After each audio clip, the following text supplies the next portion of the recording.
Okay, folks, I said I was only going to do three, but I left out some things. You want to say everything, But I do have another thing that really comforts me is that the last Easter of Dawn's life, he was in church. My mother and I was getting ready to go to our church called the Oasis, but I said, Dawn, you're going to church. He said, I'm going, but I'm going with this girl. But whoever he went with, I'm still thankful to God that he went because I know, as I believe, and I don't know how some other believe, but in any kind of Christian church, um, on Easter, they pretty much got the same message. They telling you about how it all went down. And he did get to hear that. And I'm thankful for that. I'm thankful I got to tell him that a month ahead of time about having mercy upon his soul. I'm thankful that my attention was drawn to that paramedic, uh, direct to a paramedic that was with my son on that day of April the 12th, 2000 and April the 16th, 2012. It's like God been guiding me. And one thing is hurtful. In that same year after, it was a Caucasian lady who lived across the street from where my son Dawn had got shot. And she said that that was a mixed emotion. It was kind of, I don't know, but she said that she kept hearing Dawn saying somebody called my mom. See, my sons, like I said, I was mother and father for my sons. My brother Dawn helped me a lot raising my kids. Because all of the mamas be there. It's very few fathers that stick around. But nevertheless, Dawn was saying, she said it hurt her heart so much because Dawn was saying, somebody called my mom. Now, the police made her get away. Get over across the street or we'll arrest you. But she was saying, Dawn, what is your mom's number? He couldn't get enough of air out to tell her, but he said, somebody called my mom. And the funny thing is because when I would take Dawn to Duquesne, Dawn would call me at least 4 times a day. That day of the 16th of April 2012, he didn't call me once I let him out. And that felt strange. But when I did get the call, it was my little great nephew, Danny, calling me to tell me that Dawn got shot. And at first I didn't believe it because I know they always had little jokes and playing little funny stuff. But Danny called me that second time and I could hear it in his voice and I could hear sirens and I knew it was real. And when I talked about Dawn eyes on my last segment, he did. He had some kind of eyes. He had deep, attractive eyes. I know it wasn't even 2 hours after I got home from the hospital that night. They called me and wanted to know if your son Dawn had very good corneas. Would you like to donate them? Well, my husband at the time, he swore at him and hung up the phone. But sometime I wonder, his eyes could still be here. But it all went the way it's supposed to go. I had a very hard time after Dawn. My second marriage was turned into a tornado, I could say. And it hurted because I knew this person for many, many years before we even got married. And when Dawn passed away, he rose up, and he got overactive because he fell in addiction. And I went through hell, excuse my speech. But God brought me out. God brought me out. God had been bringing me out of so many things, and like I said again, I miss my loved ones. I have lost a lot. I have lost a lot in this 26 years. I lost my mom. First I lost my father, then I lost my first son, and I lost my nephew, and I lost nephews, and I lost all 3 sons and everything, I have been through a lot, but I'm going to say this before I close and my dogs start barking a lot. When it first happened, you feel like ain't no way you're going to make it through. And I'm telling you now, you can't make it through. And I'm just giving you my remedy. From the moment I seen each one of my sons' lifeless bodies in that trauma room, I called on God. I called on Jesus. I believe he poured the strength in me right there because I went straight to him.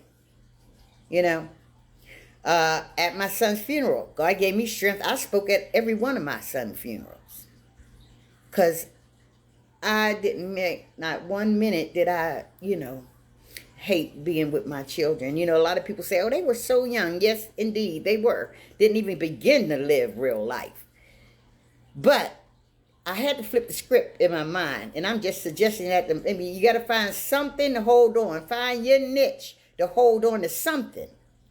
Because everybody don't grieve the same. You're entitled to grieve whatever way it is. As long as you're not hurting somebody or hurting yourself, the sky is the limit. Every individual is different.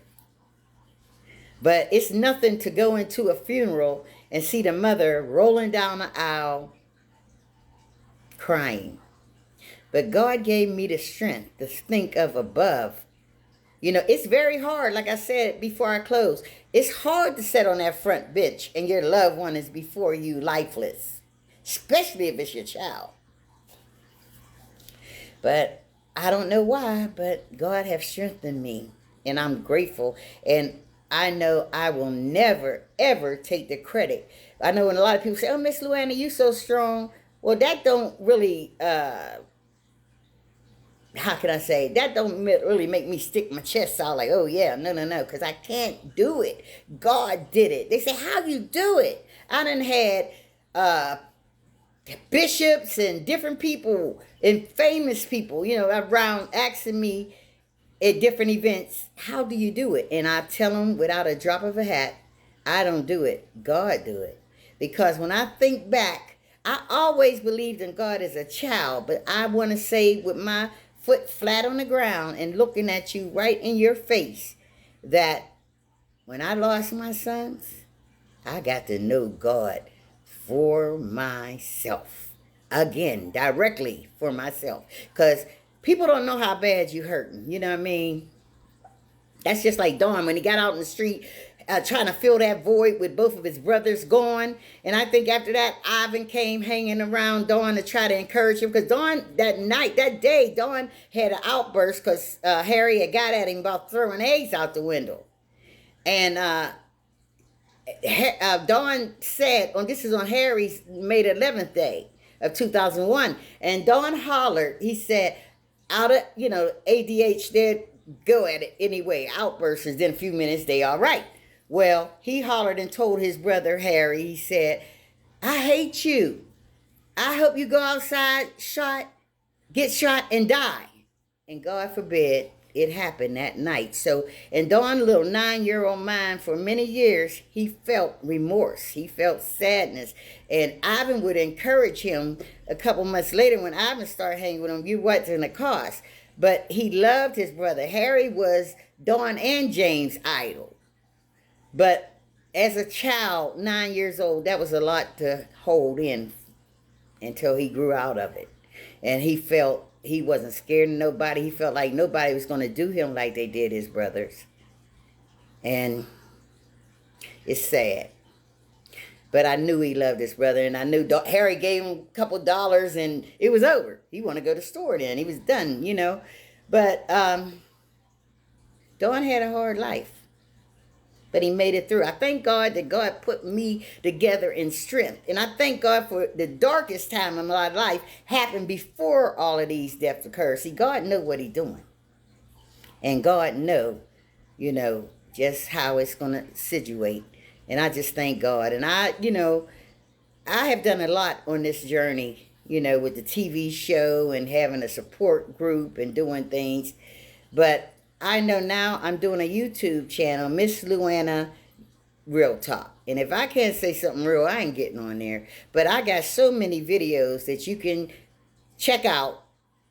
Like I said, we're all different, but we have a lot of similarities, especially when you lose a child. But now, like I said, I have lost a lot. My parents, 3 brothers out of 4, a lot of nephews, great-nephews, nieces, I done lost. Granddaughter just recently on October the 4th, 2025. She was only 26. But nevertheless, God can keep you together. That's my message today. No matter what you go through.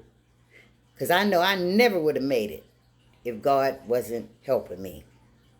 And he's still helping me because I still believe he can. And he does. So good night for real now. And I will put this on YouTube. Probably be on YouTube tomorrow.